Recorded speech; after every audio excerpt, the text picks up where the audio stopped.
Welcome back to the deep dive. Today we are strapping on the sensors, maybe pricking the fingers, and diving headfirst into the world of living by the numbers. Mm-hmm. We are talking about this massive, almost inescapable trend of self-measurement, wearables, biomarkers, the whole quantified self thing. Yeah, it's a huge area, definitely growing. And the sources you share, they covered, well, pretty much everything from these core biological signals to the psychological side of having all this data constantly. Right.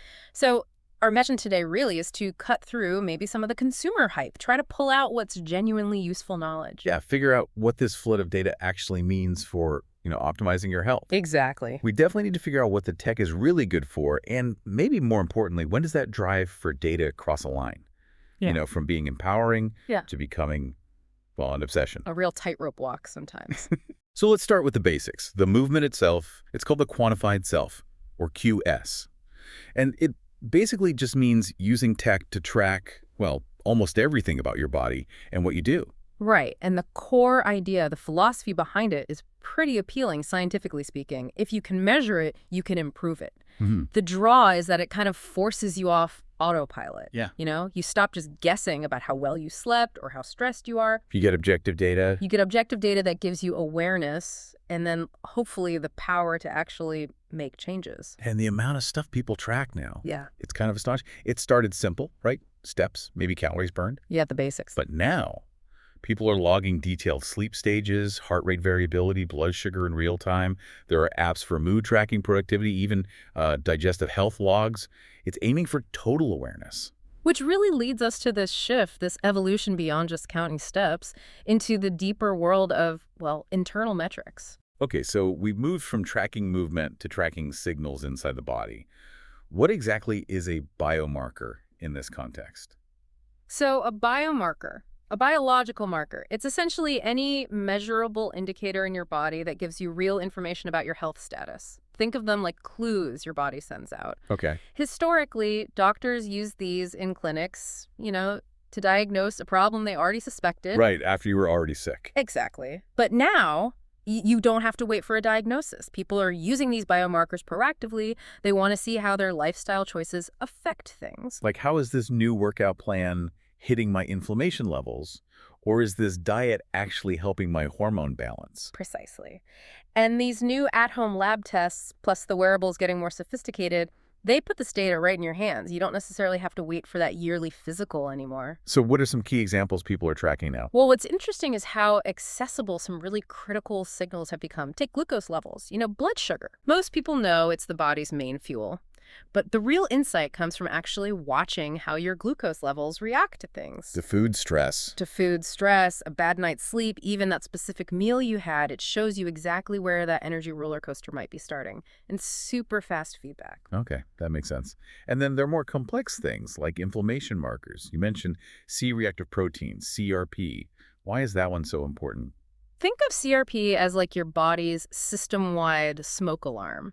It's a protein the liver makes, and when it's consistently high, even just a little bit, it signals your body's constantly fighting some kind of low-level battle inside.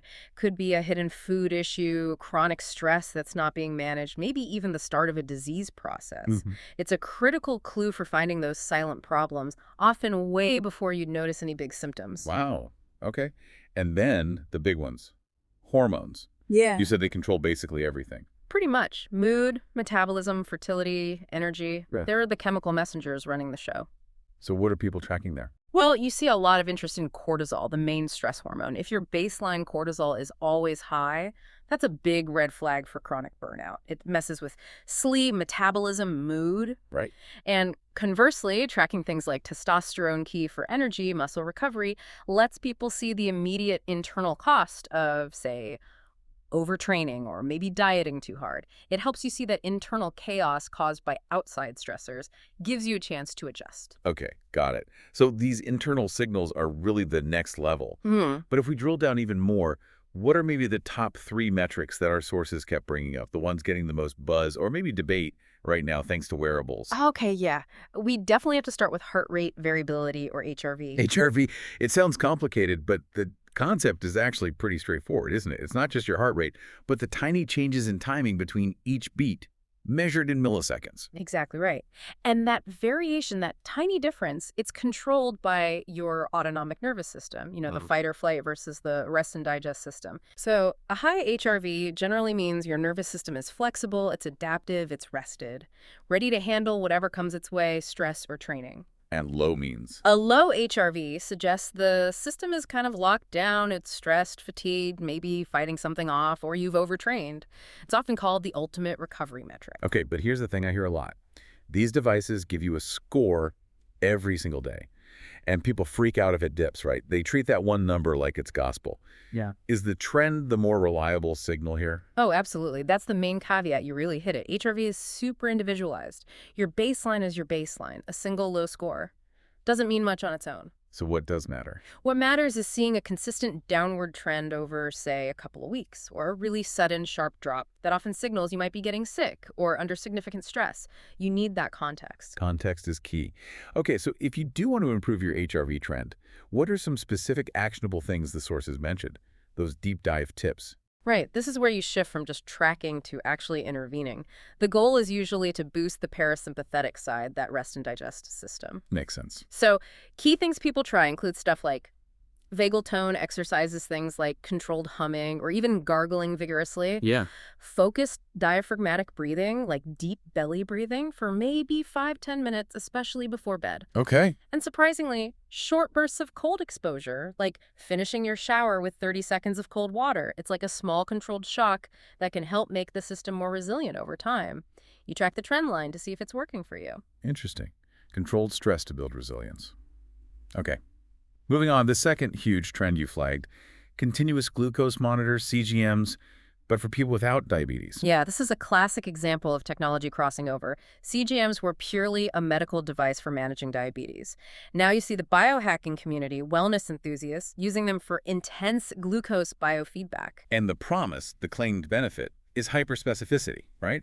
Learning exactly how your body reacts to that specific breakfast or how much that stressful meeting spiked your blood sugar. The idea is stable energy, better food choices. And look, that personal insight into your own metabolic response, it can be valuable for learning, no doubt. But we do have to ask about the necessity and maybe the cost benefit here. Meaning? Well, for what a month of CGM sensors costs, could a generally healthy person get, say, 80% of the useful information just by paying closer attention to their diet, energy levels, and mood after eating? That's a fair point. So the data from CGMs is super granular, but maybe not essential for everyone. That's the reality check. Not every natural rise in glucose after you eat is a bad thing for a healthy person. Your body is designed to handle that. The scientific debate is still really active here. So there isn't strong long-term proof yet that CGMs drastically improve health outcomes for non-diabetics. Not strong, large-scale evidence for long-term health outcomes, no. Beyond maybe that initial awareness phase. And there's a real risk of fixation. Yeah. You can end up creating a really restrictive relationship with food, constantly trying to flatten out a glucose curve that's naturally supposed to fluctuate. It can become counterproductive. Right, chasing a flat line that isn't necessarily optimal. Yeah. Okay, and the third big area, sleep. Every wearable tracks sleep now, giving you that sleep score based on duration, heart rate, and those stages, light, deep, REM. Yep. The benefit seems clear. You get objective proof that, say, drinking alcohol late at night or staring at your phone ruins your deep sleep. That can motivate real changes in sleep habits. Absolutely. That feedback loop can be powerful for improving sleep hygiene. But that quest for the perfect 100 sleep score, it can definitely turn toxic. We see that negative psychological impact emerging. So this anxiety about getting a bad sleep score, even if you feel okay, did the sources give that phenomenon a specific name? They did, actually. It's called orthosomnia. Orthosomnia. Yeah. It's defined as this obsessive pursuit of perfect sleep, judged purely by the data from your tracker, which paradoxically ends up creating more anxiety about sleep. That makes sleep worse. It often does. People get so fixated on the numbers, checking their score the moment they wake up, stressing if it's low, that stress and anxiety itself interferes with getting good sleep, even if they might have woken up feeling pretty rested otherwise. Wow. Okay. That leads us perfectly into unpacking this whole thing. We've seen the powerful data, the potential pitfalls, but let's look at the bigger picture, that critical balance. What's the real evidence for the benefits versus the subtle maybe insidious psychological risks? Okay, on the evidence-based benefits side, probably the biggest win is pattern recognition. The data gives you objective feedback that cuts through our really flawed human memory. We conveniently forget how poorly we slept 3 nights ago, right? Totally. Can you give a concrete example of how that proof drives change? Sure, let's take the wine example again. Someone might think, oh, I sleep fine after a glass of wine before bed. Their subjective feeling is they passed out quickly. But then the data shows their resting heart rate was elevated all night, and they got virtually zero deep sleep. Seeing that objective cost right there in the numbers tied to that specific choice, that's often way more effective at changing the behavior than just feeling vaguely tired the next day. Yeah, that makes sense. And it works for other things too. Hydration, late meals. Absolutely. Hydration, late night snacking, even seeing how a meditation session impacts your HRV almost immediately. And we do know some metrics, when measured accurately, are reliable health indicators used in clinics. Like resting heart rate over time. Blood pressure. Exactly. Sustained resting heart rate, blood pressure trends, even just total sleep duration consistently measured. Yeah. They give you a legitimate early glimpse at your overall health trajectory. And there's the motivation factor too, right? Those small wins. Huge factor. Biofeedback creates these powerful little victories. You do those breathing exercises, you see your HRV trend improve slightly. That positive reinforcement makes the habit stick. It builds a sense of control, competence. Okay, but then the flip side, the risks of over-quantifying. The sources talked about a false sense of control. Yeah, the illusion that just because you tracked something, you've somehow mastered it or controlled it. Biology is way messier than that. Tracking data isn't like getting a vaccine against problems. That's guarantee health. Not at all. And that often leads to this really critical issue, ignoring intuition.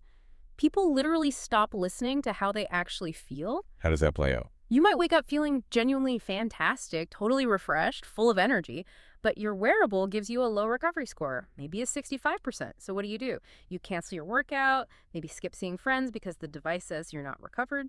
You start trusting the screen more than your own body signals.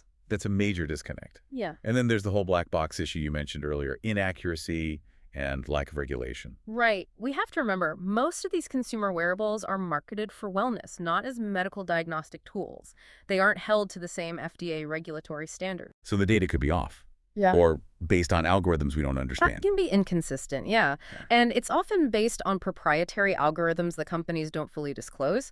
So we're potentially basing important lifestyle decisions on metrics that aren't clinically validated or transparent. Which, when you combine that with anxiety. Exactly. When you mix potential inaccuracies, a lack of transparency, maybe some baseline health anxiety, and this constant stream of data, sometimes negative feedback, it sets the stage for a really interesting and concerning phenomenon. Okay, so when that cycle kicks in, the anxiety, the constant checking, letting the data run your life, what term did the sources use for that? The term that's emerging is digital hypochondria. Digital hypochondria, wow. Yeah, it's basically excessive health anxiety that's directly fueled or caused by the constant feedback loop from these tracking devices.